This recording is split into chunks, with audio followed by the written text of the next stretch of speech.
Looking for a secret trick to cut carpet gripper metals at a 45 and have them look flawless? What's good, everybody? It's Michael Alder here from CarpetExpertBlueprint.com, and as we all know, I don't do anything in a flawless manner, but I'm going to show you a fabulous way to hack this in so you DIY types can get the result you're after. So I have a carpet gripper transition strip, and we have a 45-degree angle there, a 90-degree angle, whatever you want to refer to it as, and I'm going to angle the end pieces so that it lines up beautifully. Now I'm taking my snips and I'm going to cut a hefty angle out of this. Look at that angle I'm taking on it.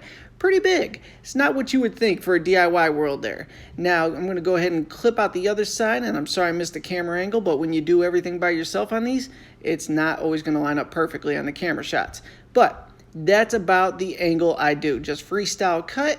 I set my long section down, and I'm going to go ahead and nail that in. Now, this is a concrete subfloor on top of it, so we have tricks on tricks or problems on problems, however you want to look at it. But thankfully, the concrete isn't too bad in this case. So I'm using a combination of both 5/8 and 11/16 nails to go ahead and set that one. That's down and tight. And I have my next piece, the smaller section here. I'm going to lob a chunk of metal off that I could work with to go ahead and get that lined up. So we're going to go ahead and mark what I need. And take my tin snips. There they are. And I'm going to go ahead and clip that angle on it. And I'm going to go real hefty on that one as well. I'm basically overlapping the existing metal and just cutting a healthy angle on that one. Cutting the angle out of the teeth side so I can go ahead and break that off and line it up. Now, here's one of the things you're going to want to do before you set it in place. You can see how hefty that angle was. Next, we're going to grab our hammer and I'm going to tap down my bottom piece, not all the way, just enough to get the metal to set decently for me. Now I'm going to go ahead and drop the concrete nails in that. Now when I'm doing this, the part that is most crucial, we want to start there and make sure it lines up properly, because it'd be really bad to start from the other end and find out it doesn't line up at all and you got to pop the whole thing up. Worst case, you got to pop one nail on this and reset it. And thankfully for this video, the first one went really well. So now I just got to secure the rest of the metal and I'll be good to go. Throw a couple more in here just to make sure we're nice and secure.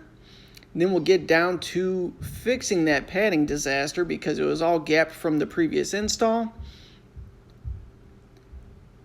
We'll get that taped in and then we'll get everything stretched in here. Let's get one more nail in just to make sure we're nice and secure. Boom, boom, boom. And if you are wondering how to get concrete nails, how to get them to stick into the concrete effectively, I have other videos in the playlist that you can check out for that.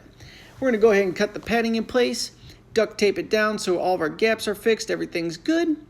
Got the new floor down. Flop that in. Now I need to get my kicker. Just fast forward through this. Boom, boom, boom. Crease it on. Cut it in. Everything's good.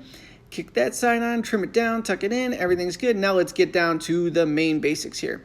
Now, hook knife wasn't handy, so I'm just going to use a pry bar here. Tuck it into place. Get it ready to rock. And the main thing is I want to get tucked nicely under the bottom flap of that metal there. Now that I know everything's tucked, it's locked onto the gripper teeth, everything's good, we're going to start tapping this thing down and get it all lined up. I'm going to give you a couple different angles with the camera too. Not the easiest shot to capture on this, just from the angle I was working and not having anybody else holding the camera, but try to get you from this angle, totally blocks out the other section, so that doesn't do anything good. We'll take it back over here. Boom, boom. You can see how that hefty overlay drops right down nicely on the two of them. And we're going to go ahead and finish tapping down everything else, and we are good to go. That's pretty much all there is to it. Now, if you're new to this, you should probably be using a rubber mallet. I'm the ultimate hack in this carpet game. I have no problem swinging a hammer and effectively having that metal look beautiful for the final product. So, but for you, if you're a newbie, don't you do that.